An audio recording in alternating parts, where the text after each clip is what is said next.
ఎవరైనా నీకు మేలు చేస్తే నువ్వు చేయగలిగితే మేలు చేయి, లేకపోతే మౌనంగా ఉండు. కానీ వారికి ఎప్పుడు ఏం తలపెట్టకూడదు, నీ ఆలోచనలో కూడా ఇతరులకు నువ్వేం తలపెట్టద్దు, కీడు తలపెట్టద్దు. ఎందుకోసం అంటే ఒకవేళ కీడు చేసే వ్యక్తి అయితే మరలా కీడు నిన్న ఎత్తి మీదకి వస్తుందేమో, ఇతరులను ఇబ్బంది పెట్టే మనసు నీలో ఉందేమో. నీ అత్తగారి ద్వారా చాలా మేలు పొంది కొన్ని సందర్భాల్లో నీ అత్తగారినే రోడ్డు మీదకి తీసుకొచ్చి భయంకరంగా మాట్లాడుతున్నావేమో. నీ తల్లిదండ్రుల ద్వారా మేలు పొంది తల్లిదండ్రులకు వ్యతిరేకంగా మాట్లాడే వ్యక్తిగా నీవు ఉన్నావేమో. లోక సంబంధమైన కార్యాల్లో తనమునకలవుతున్న వారిని హెచ్చించి నీకు మేలు చేస్తున్న వారిని రోడ్ల మీదకి లాగి ఇబ్బంది పెడుతున్నావా? నీ కొరకు ప్రార్థన చేసిన దైవజనుల కోసం నువ్వు ప్రార్థన చేయడం మానేసి వారికి తాటెగలు కడుతున్నావా? దేవుని ప్రేమతో మన హృదయం నింపుకోవాలి. ఉదయం లేచిన తర్వాత మనం చేయాల్సిన ఒక ప్రార్థన ఏంటో తెలుసా?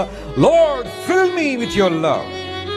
I don't want to hate anybody. నేను ఎవరిని ద్వేషించాలనుకోవట్లేదయ్యా, నేను ప్రేమతో నా హృదయాన్ని నింపునాయనని దేవుని సన్నిధిలో ప్రార్థన చేసినప్పుడు ఆ ప్రేమ ఇతరులకు ఏం చేయదట, కీడు చేయదని బైబిల్ సెలవిచ్చింది.